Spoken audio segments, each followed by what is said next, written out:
And now, I want to take the opportunity to welcome out my buddies from the Daily Wire for an episode of Backstage Live.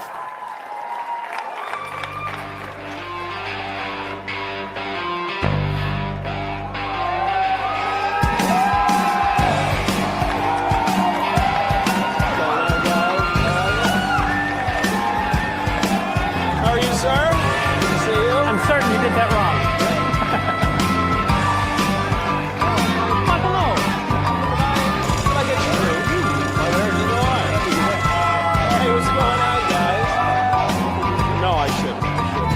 No one should clap for Michael.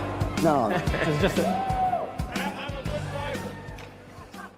So you're a man, so that makes sense. I know we can drink this delicious 45, 47 whiskey. Can we smoke the Mayflower cigars too, or is that...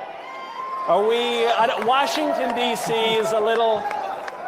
what's the worst thing that could happen? Yeah.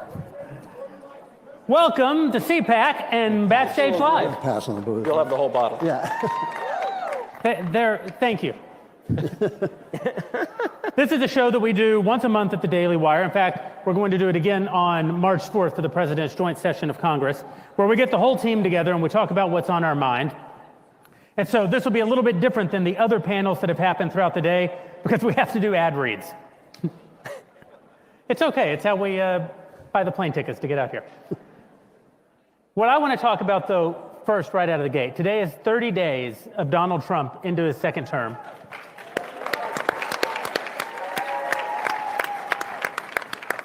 Which means even if you don't like Donald Trump, you're 30 days closer to being the end of Donald Trump. The Democrats must be thrilled. I don't know if they are. I want to talk about all the amazing things that have happened in this first 30 days. One of the most dynamic and energetic beginnings of any presidency, certainly in my lifetime. And since we got all of our pals here at CPAC, let's just talk about how great it's been. Michael. My favorite thing, this is very difficult, because I loved when President Trump, Napoleon posted on Twitter and through social. I thought that was great. Loved that. I loved when J.D. Vance gave lectures on Thomistic philosophy to that CBS News lady on television. That was great. But my favorite thing, I think, my actual favorite initiative for the first 30 days has got to be the presidential pardons. I felt politically it was very important for the J6 pardons to go through. But my favorite pardons, though, my absolute favorite, the pro-lifers who were unjustly imprisoned by Joe Biden and the Democrats. They are American heroes. I ran into one of them outside, John Hinshaw. He might be in this room right now. These are American heroes. These are deeply virtuous people. They were trampled on by their government, and Donald Trump rectified a major, major wrong. He deserves a lot of credit for it. You know, if I were to say my favorite thing from Trump's term, number two. I'll get to number one, but number two. You only get one. Well, I got to. My runner-up is Trump at least talking about potentially taking back control of the Panama Canal. That's a little bit of a deep cut, but I think that's an important thing. That's good. And Greenland too. Maybe we're taking Canada. We'll see. We got to get rid of move the Canadians somewhere else, because we don't want the Canadians, but we want Canada. We want the land, not so much the people on it. We'll move them to reservations up in the Arctic, and they'll be quite happy. But my actual favorite thing is what I think is basically the end of the trans agenda of gender ideology in this country. Yeah. This is the fight continues, because the people that advocate for this butchery and this insanity aren't just going to go away. They're going to find a way to continue victimizing kids, and so the fight will continue in that way. But look, we've got with Donald Trump in just a few weeks, we have banning men from women's sports, we have putting an end to child castration in the hospitals, defining sex as man and woman. And I think that the legal stuff is really important, but just the bully pulpit, having a person in a position of authority who's willing to say the obvious thing, which is that men are men and women are women, which, by the way, is something that everyone has always known. Every single person in the world has always known that. But for a period of time, a lot of people were afraid to say what they knew to be true, because and thanks to Donald Trump, thanks to a lot of people that have been in the fight. But what they needed was someone in a position of power like Donald Trump to say this obvious true thing. And so I think it's the beginning of the end of gender ideology in this country. Andrew Klavan, you have opinions? Yeah, by far my favorite thing about the Trump administration has been the absolute decimation and destruction of the mainstream media. I mean, it has been like that scene in Game of Thrones where the woman has to walk naked through the streets while people shout shame and throw rotten vegetables at her. Except it's been better because it's been the mainstream media walking naked through the streets. And they've just been reduced. And I knew this the moment. No one wants to see that, Drew. the moment the results of the election came in, this kind of blanket of peace passed over me because I realized what had happened, that we'd beaten them. And that was death, Drew. That may be death, yeah. But it couldn't have happened without Trump. It couldn't have happened without Trump. But it couldn't have happened without us, too, and all the Joe Rogans and all the podcasters and all the small media that grew up suddenly and exposed them for what they were. And the benefits, the side benefits of this, is it has put a little tiny bit of steel in the Republican Party. These guys, like this much. You know, this place that we're in right now is surrounded by media like this steel bubble, I should call it. And they think when the New York Times says something, it's the people talking. They think, oh my gosh, it's in the New York Times, my career will be destroyed. And now they realize it's in the New York Times, a bird is going to crap on it, and no one's going to remember what anybody said. So far, I've enjoyed this panel very much because we're living up to our sort of reputation at the Daily Wire. Your favorite thing about Trump is us. Yeah. And your favorite thing about Trump is your movie. Yeah. And Michael's just here for the booze. That's true. And the cigars. And the Mayflower cigars. Delicious Mayflower cigars. Ben, the best thing about the first 30? Well, so by far the best thing that has happened during the first 30 days was that exchange that he had with the Afghan lady reporter, which is one of the great moments in all of media history. And if you haven't seen it, folks, you absolutely should Google it because it is legitimately one of the funniest things that has ever happened in the history of the media. There's a reporter from Afghanistan who asked President Trump a question in a very thick accent, and he had no idea what she was saying. And he said, "Your voice, it's so beautiful, so melodious. I don't understand a word you're saying.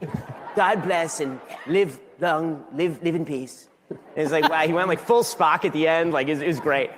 So that was great, just as a moment. And there have been many such wonderful moments, including I Don't Care, Margaret, right, from the vice president. And there are a bunch of like great memeable moments. And of course, Elon is a walking meme, as you've seen. But in terms of actual policy, I think the most important thing that President Trump has done is he has exposed the reality, which is that the amount of power that has aggregated in the executive branch over the course of time is extraordinary, and it is at the behest of the President of the United States. So for two reasons, this is really important. Yeah. One, because the Democratic Party established over the course of the last 100-odd years, really since Woodrow Wilson, that the executive branch was going to be the predominant branch of American government, and all power was going to be centralized in it, spending power, regulatory power, all of it. And then they basically said, and Republicans can't touch it. When we run it, we'll run it, and we'll put permanent employees in place so that when you run it, you don't run it. And President Trump came in, and he said, no. You've given all this power to the executive branch. Guess what? Guess who's the president now? It's me. And long live the king. And he literally put out an executive order saying, like yesterday, all of you people work for me. And here's your reminder. The executive branch is a branch of government. There is no fourth branch of government that is an unelected bureaucracy, and thus, you work for my agenda. And this is great for a couple of reasons. One, because it means that he's going to be actually able to clean out so much of the rot inside these institutions, and that's what DOJ is in large part. But second, I think it sets up the predicate for if there is going to be a useful constitutional fight, which I kind of like, then let that fight be about the prerogatives of Congress. Let Congress try to actually go back to the original structure in a fair way, because for too long, Republicans have been playing by the Marcus of Queensberry rules on this stuff. Whereas I say, the rules apply when Republicans are in power, and then they stop applying the minute a Democrat is in power. And President Trump, as I said before, he lives in reality, and for President Trump, there's no set of rules where there are two sets of rules, right? There's either one set for everybody or there ain't no rules. Yeah. And he says there's one set of rules for everybody. I'm the president, and now all you people work for me or you're fired, which is just wonderful.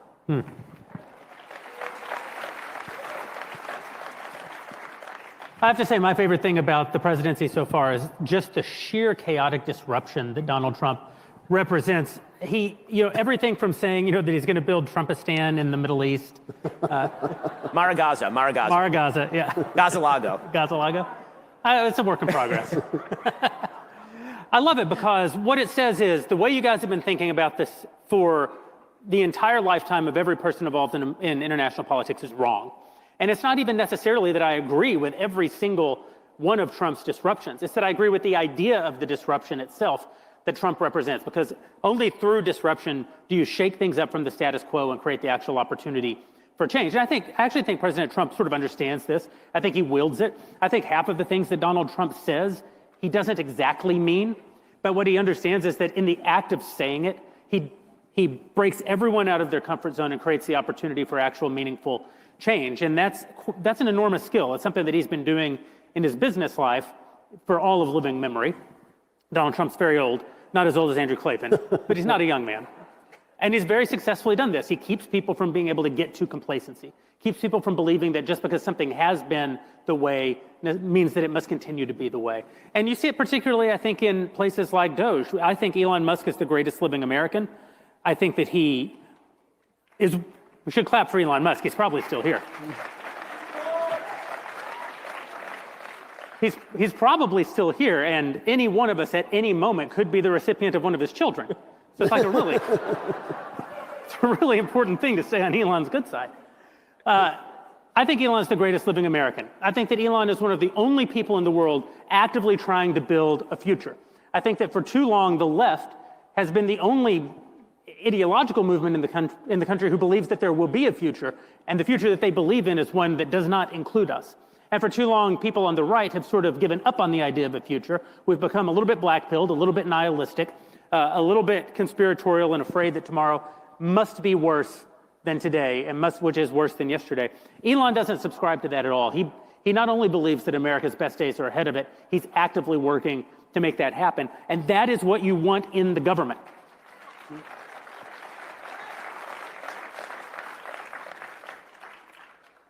We are going to take questions, and I believe that the place where we're going to take questions is over in this. They told me it's down there, but I don't know where down there means.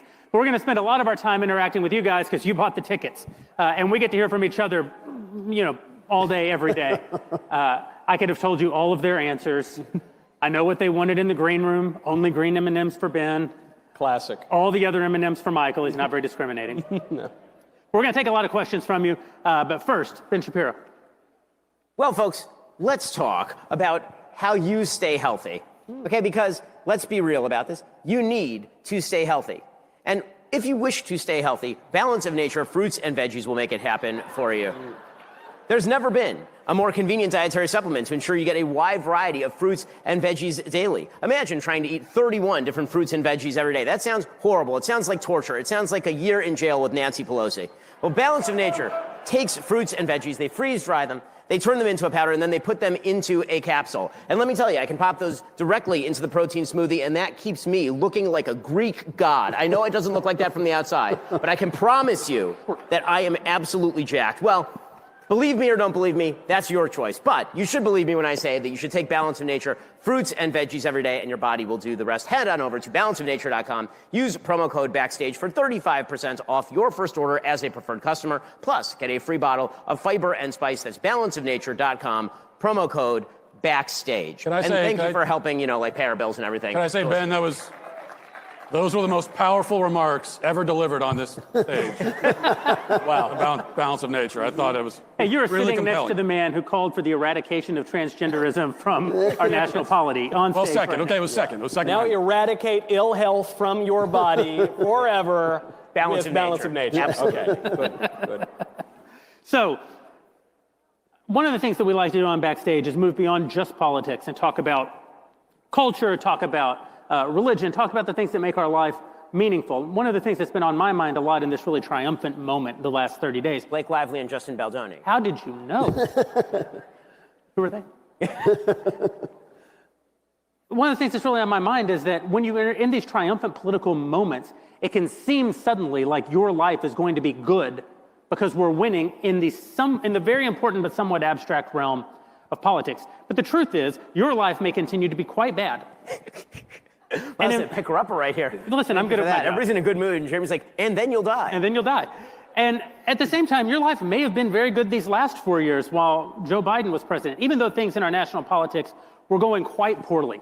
And so I think it's important in these moments to reflect on what are the actual things we can do in our own lives to ensure that we're living lives that are honoring to God, productive for our family, productive for our country. It can't just be that we're watching news on television. It can't even just be that we're actively engaged in politics and being somewhat activists. How are we to live our lives in light of the moment in which we live? You know, there's a big debate that's been on the right, and it's become more emphasized in recent years, and it's actually a very old debate between the classical understanding of freedom and the more modern understanding of freedom. And the way that it's usually summarized is by Lord Acton, who says that freedom is not the ability to do what we wish, but the right to do what we ought. And I certainly subscribe to that view of things. But what that means is exactly what Jeremy was just saying, which is that the ways in which our freedoms have been restricted in recent years, by Joe Biden certainly, and by many liberals, is that he denied us the right to do what we ought to do. He said, if you go to your church, you're going to be spied on by the FBI. He said that if you run a Catholic hospital, we're going to sue you, even if you're nuns. He said if you go pray peacefully in front of a Planned Parenthood abortion mill, we're going to throw you in prison. He was denying you the right to do what you ought to do. You see this in the attacks on marriage, the attacks on education, the attacks on children. We could be here all night listing these attacks on what we have a right to do. Now we have the right to do those things. President Trump has passed a number of executive orders that have really taken the government out of the business of oppressing Christians and families and kids and all the like. But that means that now we have to go to church. That means we have to form our families. That means we have to educate our kids. You know, now we do have the right to do those things. We do have our freedom back. But that freedom doesn't mean anything. It's kind of like with free speech. Free speech doesn't mean anything if you don't have anything to say. So you have to live out those substantive goods in your life.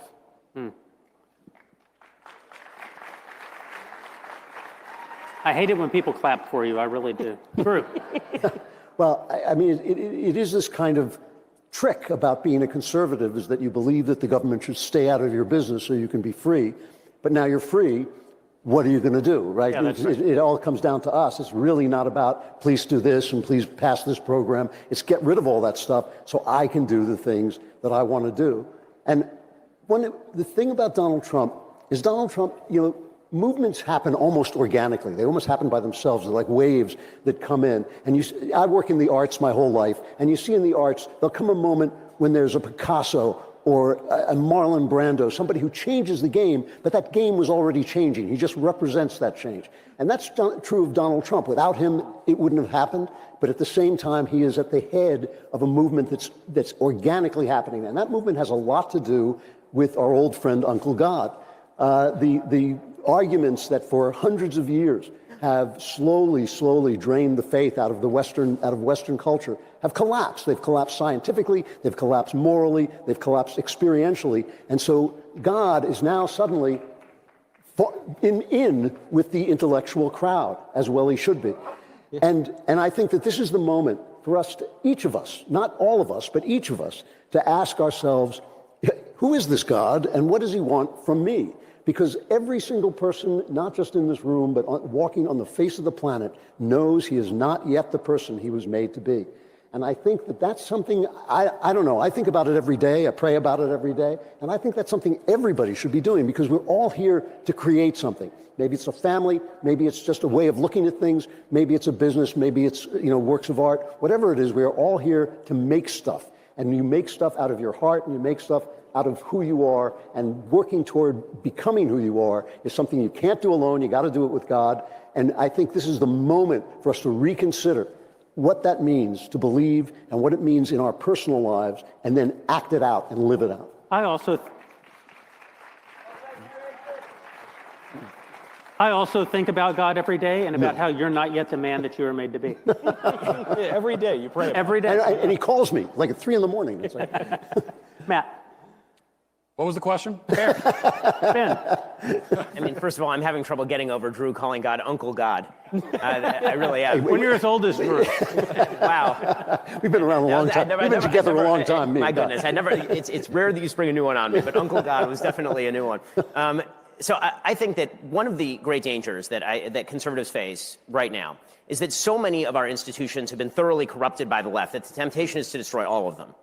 And you see this in government. A huge number of institutions in government are completely broken, need to be destroyed, rebuilt from the ground up. But my problem is that I see some people, Andrew Tate, who are attempting to take social institutions and then destroy those social institutions as well. Pretend that they are meritless, that because there have been bad things that have been done to those institutions, now you throw out the baby with the bathwater, and those institutions are themselves meretricious and need to be destroyed. And the substitute morality that is offered is actually amorality. It's actually sin. And that is a deeply disturbing and disturbed point of view. The thing that we all need to do, I think, and what I hope to do, in my own life, is not to make excuses.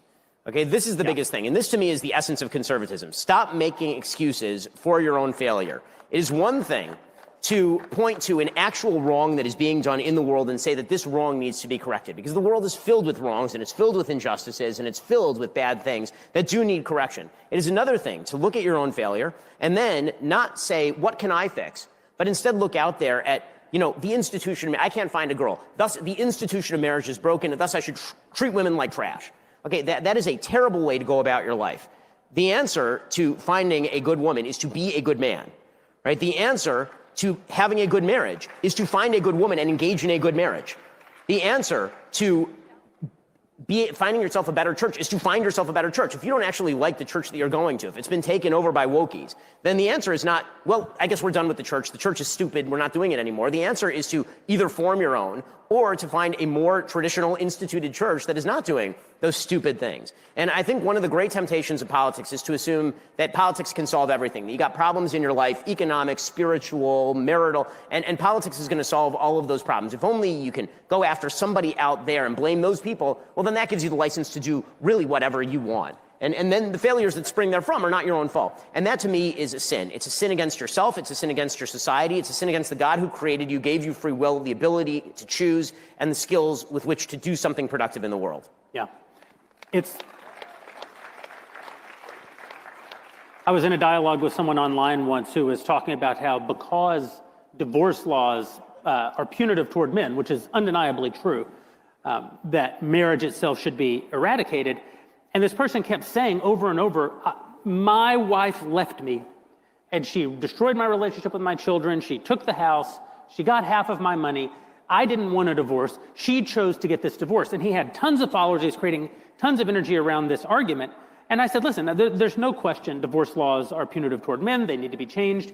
All of the incentives around marriage have become deeply inverted to the detriment of our society. These are real policy issues that need to be addressed. So, but I do think that you're throwing the baby out with the bathwater. I mean, I'm sorry that this happened to you, that your wife left you for no reason. They said, well, I mean, she had a reason. I cheated on her. And I said, oh, well, there you go. Methinks the policy that you are actually against is the policy of you. Yeah. You're the policy of consequence, of just consequence. And that doesn't one of the mean 10 Commandments. That's the policy that he opposed. Yeah, Uncle God's policies. But it is nevertheless the case that most of what your life will be is what you make of it.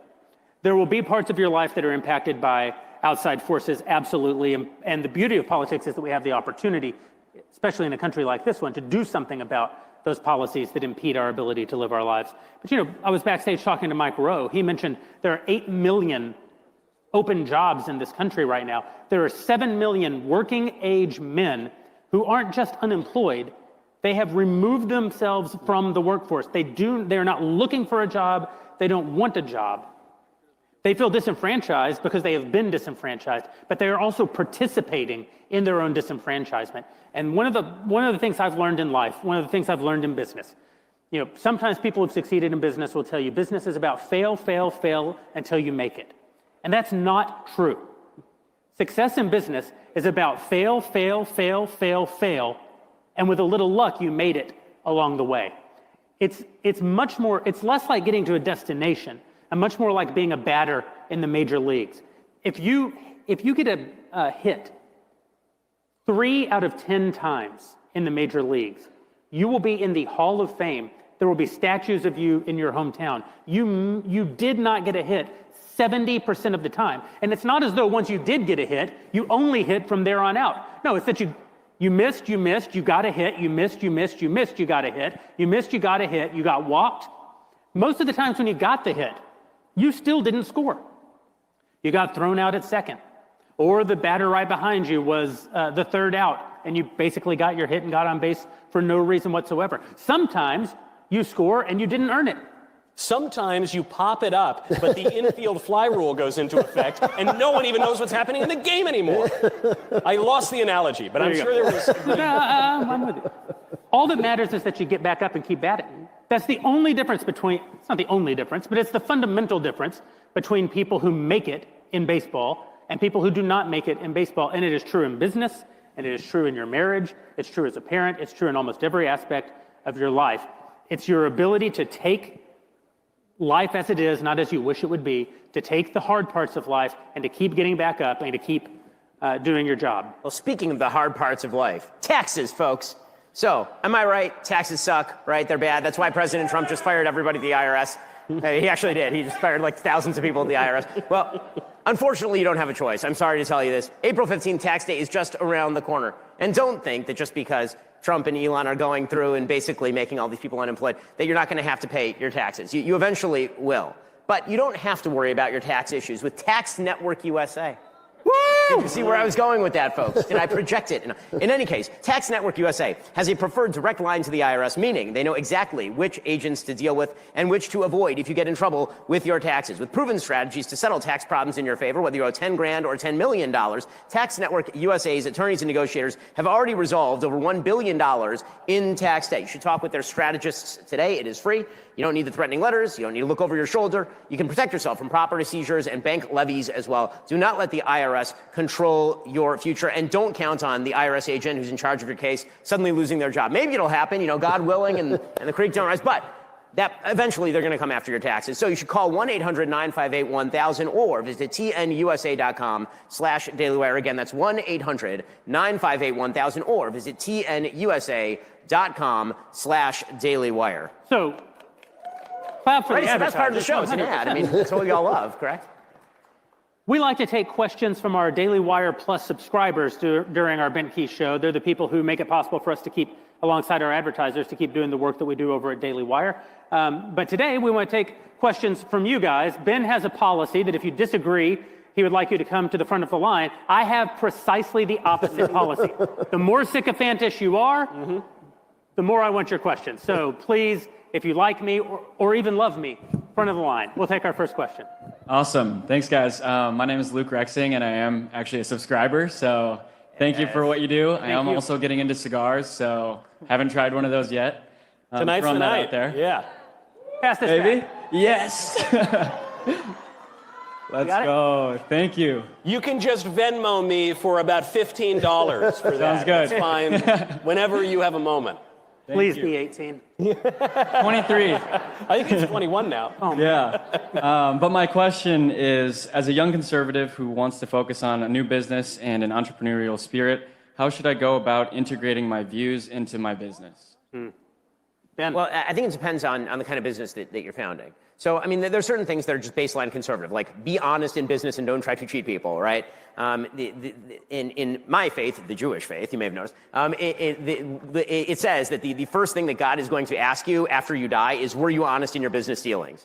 It is one of the things that Judaism teaches. As you know, we like the money. In any case, when it comes to actually forming a business, the hard part of business, and Jeremy can talk about this more than I can since he does a lot of the hiring and firing, is actually being cold-blooded enough to look at what's working and what's not. You're not doing anybody any kindnesses by keeping people in the wrong position for too long. That's the hardest part, I think, of doing business, is the difficulty in extricating yourself emotionally from the business to do the efficient thing. But it is important that in order for your business to be a success, in order to be able to employ other people and provide goods and services at a market rate, that you actually make those hard decisions. And again, I think that requires a certain level of emotional remove. And you have to understand that you're actually, again, not doing anybody any favors by keeping them in a position where they ought not be. And that does I think also include the reality that you have to, I think, take the blame on yourself if you hired the wrong person, right? Usually if an employee fails, if somebody does something wrong at your company, it's probably because you put the wrong person in the wrong position to succeed, right? That's sort of your job as a company, is to put people in the right position to succeed.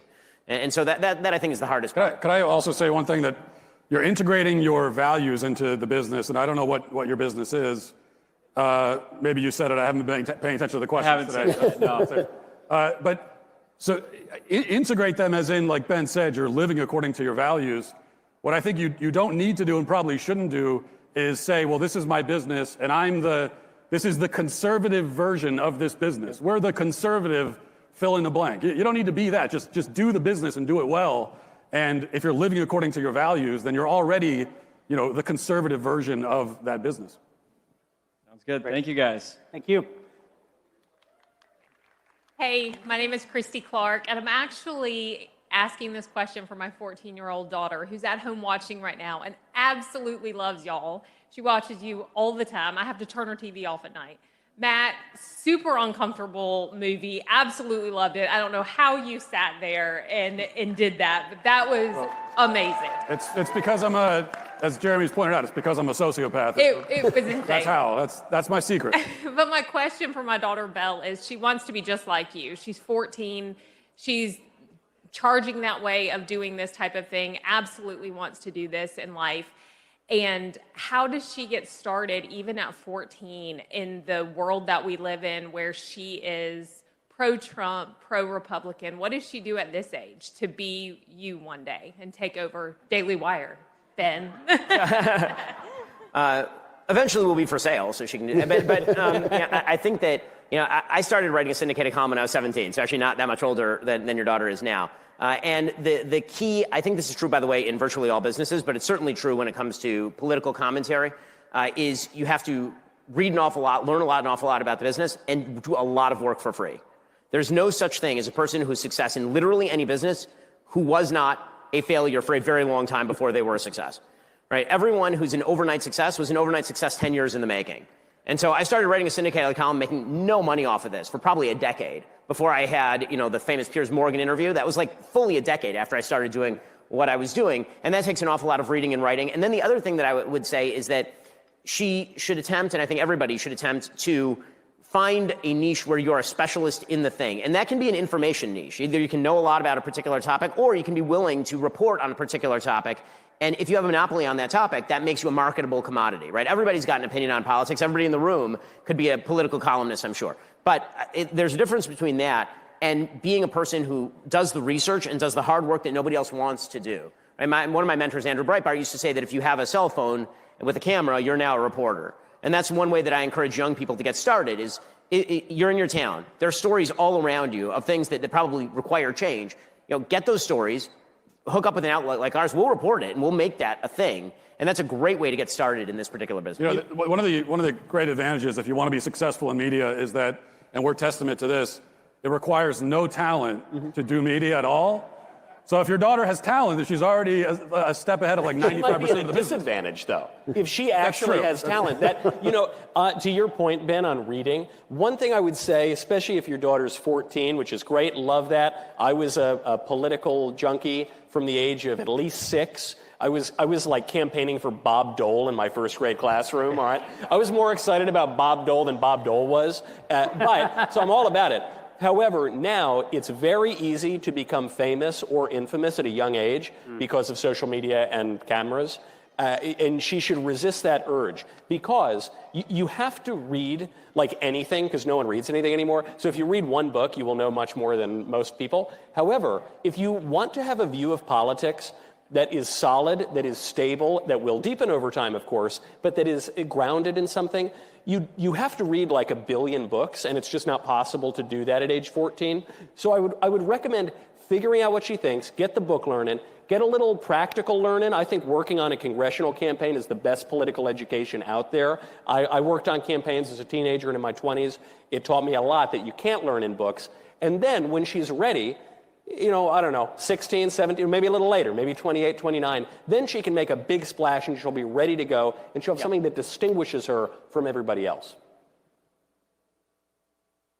Hi, my name is Blake Markson. I'm a subscriber, and my question here, I'm a college student, and I'm just, I've been, throughout my education, I've like questioned DEI and a lot of subjective business measures. So what I'm wondering is how you guys would challenge these viewpoints and kind of move throughout like my educational process, because I'm a sophomore right now and not really liking everything that I'm doing right now. Yeah. One thing I would say is that it can be really easy to be tempted toward some sort of absolute answer on a question like this. You know, some people will tell you, just keep your head down, get your degree. You're paying to be there. The most important thing is not to rock the boat. You need something from them in exchange for your money and your time. Go get it. That's the only reason you're there. Other people will say, you should just be fighting all the way, defending your rights. Campuses are ground zero for all the worst things that are happening in our culture. Be an activist. But the truth is, you actually have to live your life, and none of the people giving you advice on this topic do. And only you know what you actually want to get out of this experience in college. Only you know what kind of career you want to build in your life on the other side of your time in college. Some of them much more dependent on getting that degree than perhaps others are. I think the best thing you can do in this regard is live according to your lights. The one thing I'll say you should not do is live your life out of fear. If you find yourself living your life out of fear, you actually can't make the cynical calculation of, I will live my life out of fear, but on the other side of it, I'll be very, very successful. That's a deal with the devil that you can just never walk back. But that doesn't mean that you always have to be in the fight. It doesn't mean that you have to be reckless in every situation. I will say in my own life, I've made the choice from a young age, probably before I could make it consciously, that I was just gonna say what I believed in every situation and come what may. And you know, I'd like to say that it's worked out well for me. I've gone through a lot of real difficulties because of that decision. I don't necessarily think that that is the most virtuous decision. I think it's the most Gen X decision, but I don't know that it's the most virtuous decision. Although it can contain virtue. Sometimes though it can contain hubris and recklessness and all sorts of other things. So I think that rather than looking for like an absolute answer to the question, the very best thing that you can do is actually know yourself, know what you're trying to accomplish, know what fights are worth your time to be in, and go fight those fights. And if you're like me, it'll be all of them, and you'll never get a college degree and you won't make any money until you're 30, and that's fine. And if you're like Ben, you know, you'll be writing a syndicated column at 17 and now be Ben Shapiro. You know, I would like to add just one more thing. Don't lie. You don't have to get into every fight. You don't always have to speak up if it's not important, if it's not that big a deal. But don't let them make you lie, because some of them will hunt you down until you either have to lie or tell the truth. Oh, I totally disagree with this. You totally lie. No, wait. Let me finish before you. Whatever he says, because he doesn't know what he's talking about. Every lie takes something out of your soul. Every single one. And the bigger lie, the bigger the piece of your soul it takes. Isn't worth it. Not for a minute. He's very old. You should totally lie. So the way that this works is that when I was at UCLA, okay, you speak up in class, and then they had these things called blue books. The blue books were the anonymous test that you took. You would write by hand in those days. And I know it's a long time ago, and you would write a student number, not an actual name on your blue book. And then you write like a commie and you get the A, obviously, because what difference does it make what you write inside the blue book? So that's where you lie. Look in his eyes. Do you want to be like that? No. Look at my wallet. Do you want to be like that? Live according to your lights. Thank you. Hi, gang. My name is Yehuda, and it's so special to be here with you. I'm also a Daily Wire Plus subscriber. And I must say, Michael, I disagree with you, and I agree with Matt. Kids should be at weddings. Listen, I'm not saying... Wait, you said they shouldn't be? I didn't say they should never be at a wedding, but sometimes you throw on the tuxedo, you have a few Coca-Colas, it's a late-night wedding, and I don't want the little wedding kids. For children. That's why marriage exists. In like Pakistan, not in America. What are you, a lib? For children. He's a total lib over here. Yeah. That's a lib position. Look at what you started. Look at this. Walsh. On a more serious note, over the years, it's become increasingly clear that the mainstream media is acting as an arm of the Democratic Party and of anti-American factions, although I repeat myself. This has come to a crescendo during the last few election cycles, as well as during the COVID pandemic, something I witnessed personally as a medical doctor. The most recent attempt to equate free speech to Nazi-era fascism sets a new egregious level. It would not be hard to trace these media trends to foreign groups aggressively using our media to undermine and sabotage the United States. With some investigation, we can easily find which parties are complicit in these efforts. My question is, should we conduct such an investigation? And furthermore, if we do, what actions should we take based on the data we find? Well, I mean, it depends if you're talking about foreign actors who are actually funding American media. So yes, I think there should absolutely be congressional investigations, presumably the House Foreign Affairs Committee, looking into funding of various enterprises and the propaganda that emerges from those enterprises. If you're talking about the Democratic Party working in cahoots with the legacy media, I'm not sure that you need an investigation with that. I think you just need retinas and a prefrontal cortex. I mean, like basic logic suggests that the human centipede, that is the relationship between the Democratic Party and the media, is an ongoing bleep show. So, yeah, I don't think that requires an investigation, and I don't think it's a big scandal. I think that the truth is that the legacy media, and this is something Drew said earlier, so Drew, this is where you're right. You're wrong before, but now you're right. What Drew said earlier is right. The legacy media has absolutely destroyed itself. What this last election cycle did was expose the legacy media beyond all repair. And that was really exposed not even by COVID, which was truly terrible, or BLM, which was also truly terrible, but by Joe Biden dying on stage. When Joe Biden died on stage, in that moment, the legacy media was destroyed for all time. And I don't think that they're ever going to be able to recover it. And you can see it in the numbers. People do not trust the legacy media. It's irrecoverable. The Washington Post is never going to have a majority of Americans that believe it's trustworthy again. So I'm less worried than I've ever been about the power of the legacy media. And I've spent most of my life worrying about the legacy media. You know, Ben, you said something there. You mentioned human centipede. You were evoking images that are disgusting and obscene. And I want you to get your head out of the gutter. And I want you to get your minds on the gutters when I tell you about Leaf Network right now, okay? LeafFilter.com. Thank you so much. Good night, folks. LeafFilter.com/backstage. Does anyone here own a home? We got some homeowners here. Oh, yeah. Do other people want to own homes when the interest rates come down and anyone can afford anything again? Yes, there are many people who want to do that. You can protect your home. You can never clean out gutters again with Leaf Filter, America's #1 gutter protection system. Schedule your free inspection. Take advantage of the Spring Spectacular Sale with up to 30% off your entire purchase at leaffilter.com/backstage. If you're like me, you're brimming with virility, but for whatever reason, you don't want to get up on the ladder and clean the gutters all the time, I got your solution. 30% off, leaffilter.com/backstage. See representative for warranty details. Can I say, Bravo. it's in times like this that I'm really glad that I'm so bad at doing ad reads, because I don't have to do this ad read on stage at CPAC. But Spoiler alert. Hi, my name's John Hinshaw. Mr. Knowles referenced me before. I was one of the Washington pro-lifers who was sentenced to 21 months in jail, and we thank President Trump for pardoning us so that we're free and we can be here.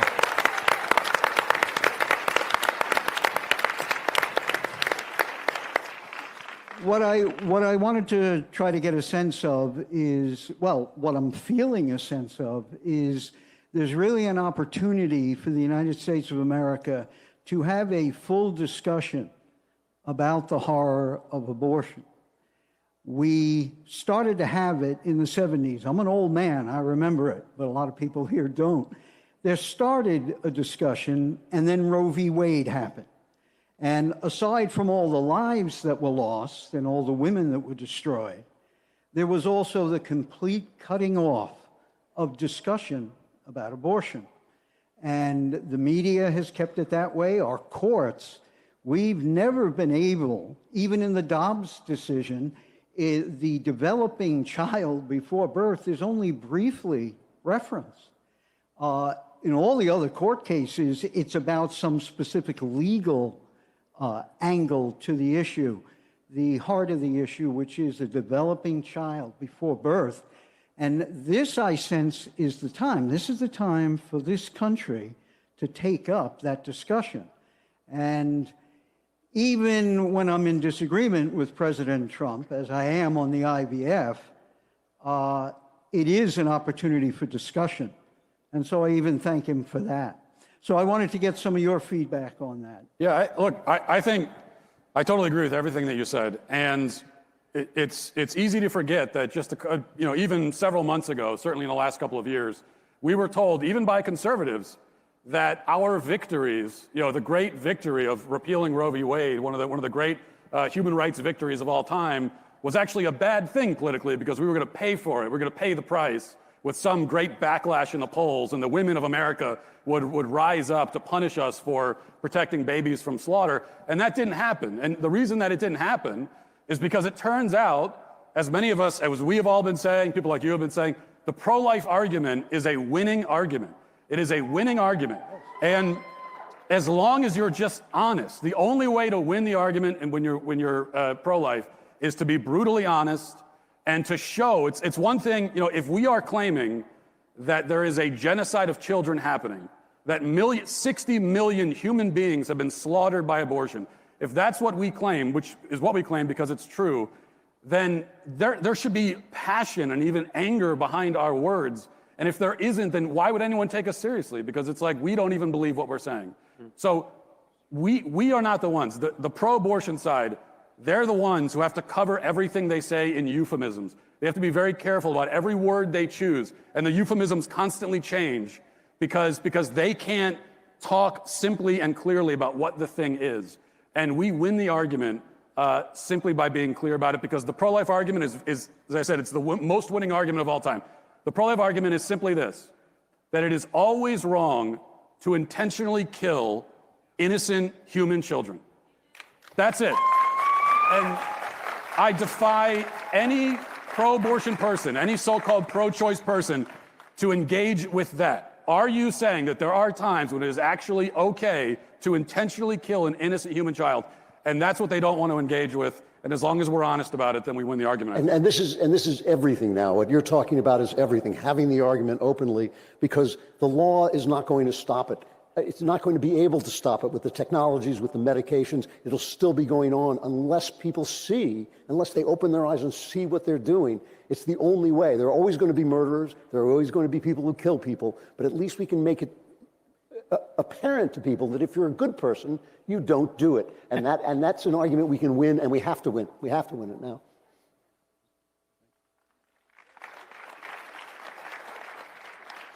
Hi, my name is Erin. I'm a college student. College is woke now.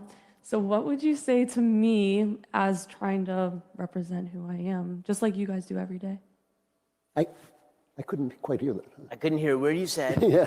Oh, You have a beautiful, mellifluous voice. I meant college is woke, and I want to pursue what I love, just like you guys do. What do you do when you have that thought in your head? It's like, pause. I need to keep doing what I love to do. Well, I think that I'm very famously anti-college. I think that most people should not go to college. Thank you. Me too. I think that, if you want to be a heart surgeon, I think there's a strong case that you should go to college. But I think most people who are getting, bachelors of fine arts should not be getting them. And you might say that in a better world than this, those degrees are useful to society. Back when we taught things like the Western canon, back when we taught things like philosophy, perhaps a liberal arts degree actually did prepare, people who aren't going to go into very specialized fields. Nevertheless, those degrees and that experience could prepare them for their life as productive citizens. We don't live in that world anymore. You're not going to study the Western canon if you go to college. And so unless you're going to do something very particular, I would go get a job instead. The thing that you have to do in this life, God said, everybody likes to focus on that. On the seventh day you will rest, but the part that he said right before that was 6 days you will toil. Go to work. I see your point, Jeremy, which is that for 99% of colleges and in 99% of classes, maybe even within colleges, you're not going to be able to get that great education. I disagree with my fellow conservatives. They sometimes say, only go to college if you're going to study engineering or if you're going to study business or something. I think that's the exact opposite reason to go to college. You should just get a job or an apprenticeship or go to trade school to learn a job. That's great. That's awesome. There's totally a place for that. If you want to get a university education, the point of it is not instrumental or utilitarian. It's not just to make some money or something like that. The point is to get at the truth, and the way you do that is to immerse yourself in philosophy and in literature and history. You can still do that at some universities. There are good ones. I mean, there's Hillsdale, Ave Maria, Franciscan. You know, there are a handful you can name. Even at the big brand name schools, there are at least a few professors left. And then my final point on this, if you find yourself at a woke college that doesn't have great classes, and at the very least, you can understand that every man is my teacher and I can learn something from him. One of the greatest advantages... Not for 250,000 freaking dollars. Books are free. That's true. Listen, but teachers are... You really do need teachers and mentors and things. I agree, $250,000, you know, find scholarships and things like that. But all of that to say, if you're at the woke college, you're making a financially reasonable decision, you can benefit greatly from being around people who are radically leftist, because you can understand their arguments much, much better than they understand your arguments. It will give you an advantage. That is how we win back culture. It is how we make the best of our... Hold on a second. Is he? Or just don't go to college. Yeah! Okay. Thank you. Next question, please. Hi, my name is Alora Van Tassel. I'm the oldest of 6 kids, so my parents definitely understand the difference between a man and a woman. So thank you, Matt, for the movie. I want to ask if you have more tips on standing up against confirming the people around me who continue to push the gender ideology. Keep in mind, I live in a deep blue state that is still, their media is still controlled by the left. So it is important never to acquiesce in this. Yes. Truly, it is really, really, really important. And you're not doing anybody any favors. You know, harsh truth is still better than kind falsehood. And telling somebody who is obviously suffering from a mental condition that in reality they're a member of the opposite sex is not doing them any favors at all, you wouldn't do it in any other circumstance. You would never say to an anorexic person, actually, you know what, you're totally right, you're really fat, when they're actually underweight by 40 pounds. You would never ever tell somebody who is suffering from severe depression that actually maybe you're right, maybe suicide is the proper answer, you know, maybe you're thinking this through properly. And so the idea that you should confirm somebody in what is an unhealthy delusion is wrong. Now, is that going to make friends? No. Is that person going to necessarily want to go out to dinner with you? No. But they are going to remember in the darkness of the night that there was somebody who was telling them the truth. And that is really, really important, because if no one tells them the truth, then they're never going to understand that the other answer was always there, which is that maybe this is not a body problem, maybe this is actually a brain problem. And you know that requires different thinking about these issues entirely. And of course, Matt is the expert on this particular topic, because not only did he make a movie, but I've heard he's a woman. But I mean, look, I think Ben covered it well. I mean, the most important thing, and also to go to Drew's point earlier about never lie. And so you don't have to go looking for confrontation. We tend to be confrontational people. It's part of our job. We're kind of wired that way. And so if you are and you want to go out and look for that, then I mean, God be with you. But you don't have to do that. And you don't have to go jumping on every grenade that you find in the room, but it's just don't play the game, don't acquiesce, don't play the language games. That was the big mistake that was made culturally, even among some conservatives back several years ago, where they started playing the language game and they said, well, I just want to be polite. And once we start putting politeness over the truth, then you've already lost. And so don't do that, and you'll be fine, I think. Hello, my name is Jeremiah Gripsover, and I just wanted to ask a question on behalf of Ben Davies. Michael Knowles, why do you pretend like your show is your own show when clearly Ben Davies is the host?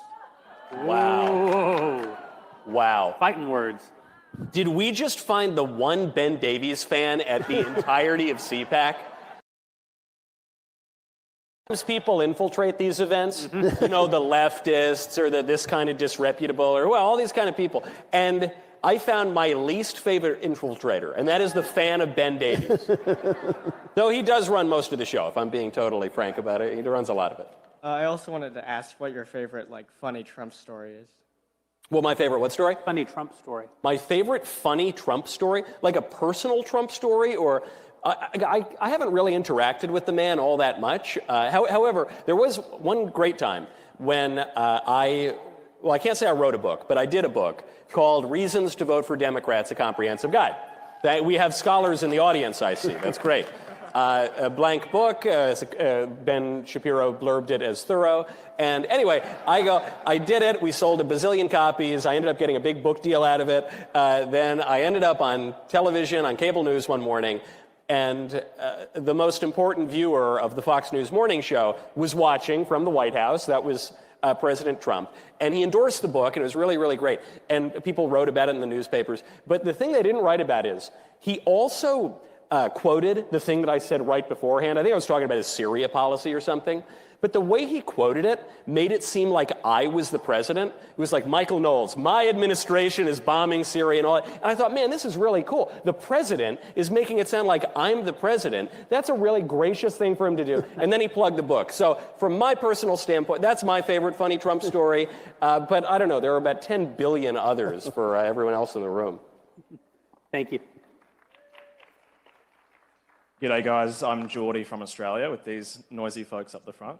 I'm a casual subscriber, by the way, so when Matt has a movie, I subscribe for that. Question to Michael Knowles. You offered me some whiskey just before. Do you have a spare glass up there? Mm-hmm. Okay. Of the 45, 47 whiskey? Yes, please. Yeah. Yeah, do we have an extra glass? Do we have like a cannon that I could blast? I haven't had a single sip. There you go. This is your whiskey now. Thank you. I'll put it, here we are. Wow, this is great. We're giving people booze, we're giving them... Is this legal? This is certainly not legal. Yeah. I'll walk it down. Conservatives, we're people. The libs, there you are, sir. Enjoy. I love it. This is, it's like a family, man. Did you get his ID at least? Yeah, he's like 45 or something. I mean... I don't know. How many laws are we going to break during this show? Yeah. If this kid asks for cocaine, the answer is no. The answer is no. Yeah, can I get a cig? Any zins? I need someone to give me a zin, actually. Hello. Yeah, everyone's tossing. You're all fine. No, it's okay. My name is William Gripsover. I had a question for Matt or Michael. As a younger man, I was wondering what saint you try hardest to model yourself after, and as a young man, what saint did you most look up to? I'll go to the New Testament, and St. Paul has always been probably the saint that I've felt the most connection to. I wanted to choose that as my confirmation name, but Paul Walsh just didn't think it sounded right, so I couldn't do it. But the thing I like about St. Paul, obviously some of the most beautiful words, some of those beautiful insights ever written can be found in the Pauline epistles. But also, I guess I can feel a certain connection to the fact that Paul was, when you read the Pauline epistles, he was quite blunt in the way that he talked to people and the way that he addressed issues. And to me, it's a real rebuke of the kind of nicey nice, Mr. Rogers sort of Christianity that we've gotten fed to us, force-fed to us over the last several decades. Because then when you go, and even if you read the Gospels and you read the way that Christ dealt with hypocrites and dealt with corruption, you also find that it's quite a bit more aggressive and blunt and direct. Not mean-spirited, certainly, not hateful. There's no contempt in it. But it's calling the sin out and rebuking it directly, and which is the thing that I love about the epistles. My confirmation saint is Thomas, but I don't know which one it was because I was a punk kid. I was 13. I became an atheist. And I don't remember if I picked Thomas because I was doubting or because I had heard vaguely of this man, Thomas Aquinas, and I heard he was a smart guy, and I thought I was smarter than I was. But it all really comes full circle because doubting Thomas, he's called doubting, but of course he says, let us go with the Lord, let us die with him. That's a great show of faith. And St. Thomas Aquinas is one of the most intelligent people ever to live and was right about everything and was certainly a lot more correct about ultimate things than some punk 13-year-old atheist who happily came out the other end. And by the way, Thomas means twin, so I think I can claim them both. At least I choose to. Thank you very much. Hello, my name is Harley. I'm a huge fan, but I wanted to ask, what do you have to say about the gender ideologists that use intersex people as a pawn for their trans agenda? Ben? It's massive category error. So when you're talking about people who are intersex, these are people who have some sort of genetic disorder in which they develop differently than, say, XY genetics because the SRY gene has crossed over, for example, or where they develop secondary sexual characteristics that are not in line with their genetics. This does not make them a separate sex any more than a person who is born with a third arm would constitute a separate class of human being called the third arm people. Right? A genetic defect is not the same thing as suggesting that there is an entirely separate sex. Sex is defined by the actual reproductive resource that is being created, either the egg or the sperm, right? The large cell gamete or the small cell gamete. That is actually how you define sex biologically speaking. So suggesting that because somebody has a birth defect in which it's unclear to the outside eye what their genetics might be, that this somehow means that a genetic man who has all the normal characteristics of a genetic man could theoretically be a woman, that's just an asinine category error, and people are lying when they attempt to equate intersex with, for example, a person who is a genetic male who claims that they are actually a female. Guys, thank you so much for spending time with us tonight. Enjoy the rest of CPAC and enjoy the next 4 years. They're going to be great. Thanks, everybody. Thank you. See you guys.